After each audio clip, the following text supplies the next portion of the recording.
Ito na yung ating cylinder head. Kita nyo naman. So yung sinasabi ko kanina, ito yung ating exhaust valve, ito yung ating intake valve.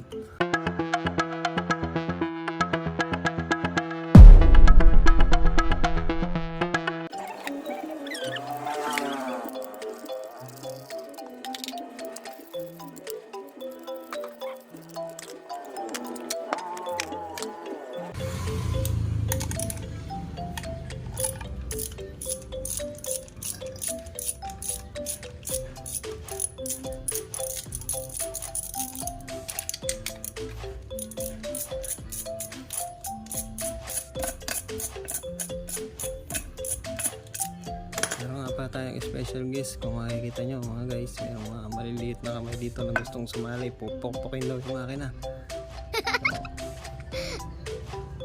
Tanggalin mo.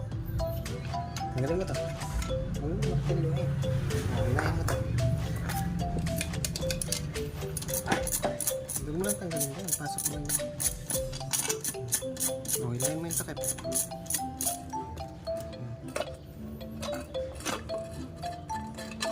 Yan. Wala, ipapuna sa damit mo. Hindi natin yan. So yun, ito na yung ating magneto. Para ma-tap dead center natin yan, lapit lang natin ng konti.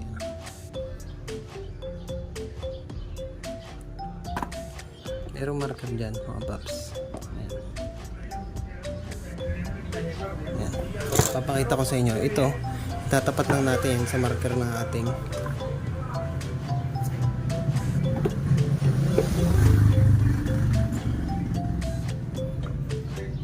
ayan. Makikita ninyo, pakita ko.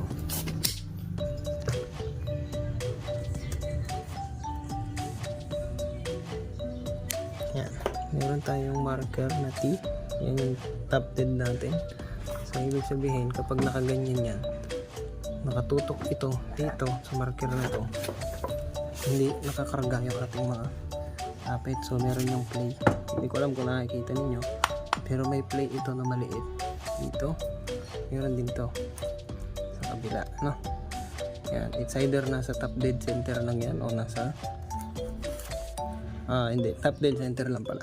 Maririnig nyo yan, hindi ko alam kung maririnig nyo.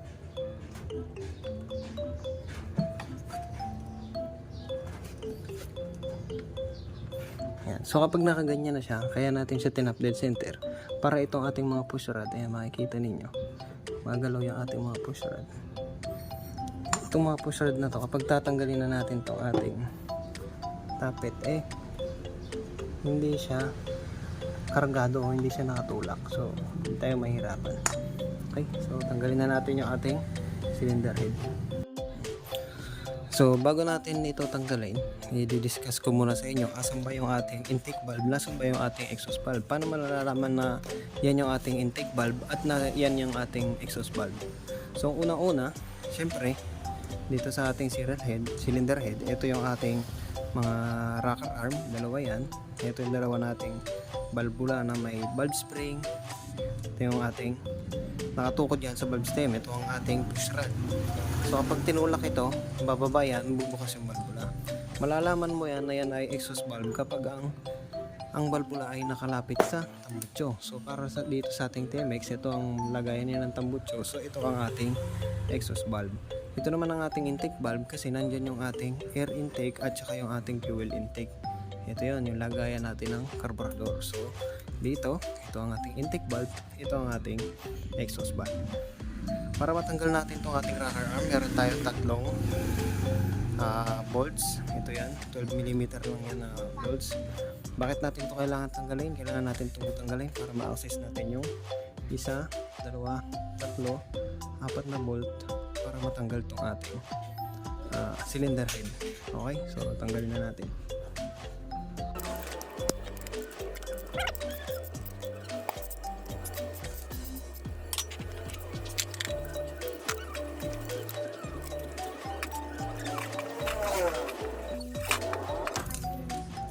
So yan, kapag natanggal na natin yan, tatlo yan. Ako hindi ko lang siya tinatanggal kasi para hindi ako malito pagdating ng assembly na.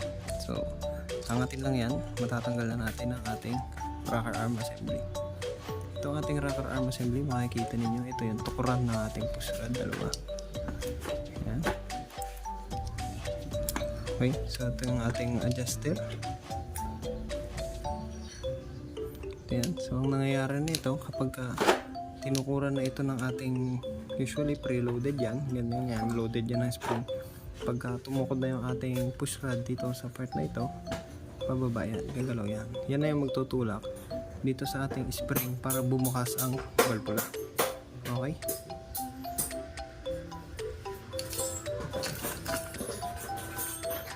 Ito naman ang ating mga push rod. Kukunin lang natin yan. Makikita nyo yan. Nakatukod yan doon sa ating cam follower. Hindi ko alam kung makikita natin dito. Pero ayun yan. Dito sa mga butas na ito.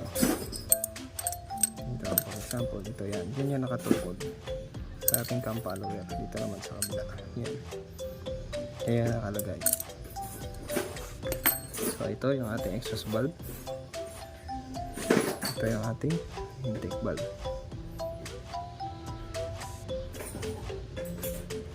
Okay.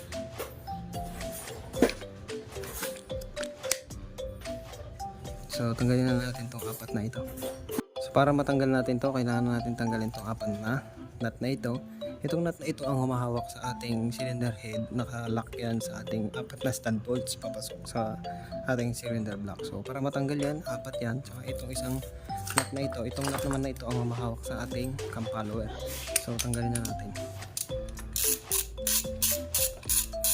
Kung mapapansin niyo guys, gagaan na yung ating mga nuts dito. Kasi naibaklas ko na itong makina na itong nakaraan. Pinalik ko lang siya, binuo ko lang ulit para hindi makontaminate yung ating mga parts.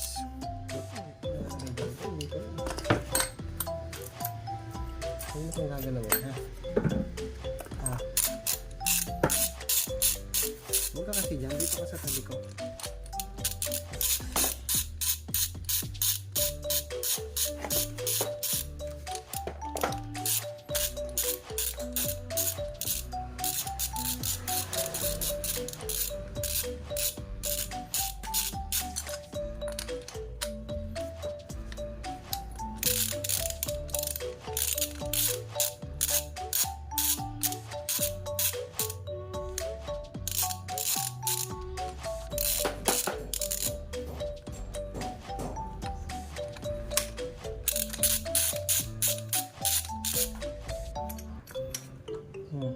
Sabi ko wag mo nagalaw yan. Dito ka. Papukan ito. Ayan. So hindi na natin kailangan papukin. Dahil nga maluwag na ito. Taas na natin. So kumakapit pa.